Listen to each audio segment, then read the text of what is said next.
Do you need to replace the Wi-Fi card on your Inspiron 14 5425? Well, I'm going to show you how. Also, you can click the link on the top right of the screen to find this part or tools or additional help on our website, including step-by-step written tutorials with detailed images.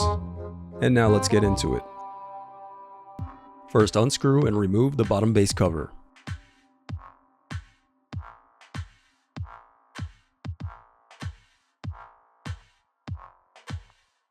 Next, disconnect the battery cable from the motherboard. Now unscrew and remove the Wi-Fi bracket. Then disconnect the antenna cables and slide out the Wi-Fi card.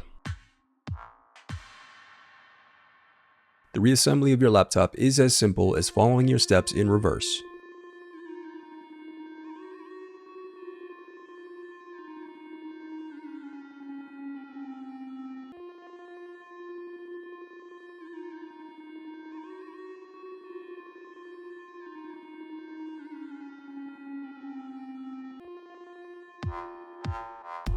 If you still need help, you can visit partspeople.com and view printable DIY instructions to help you along the way. We also have playlists of thousands of Dell tutorials for hundreds of different models, so keep checking back. Thanks for watching.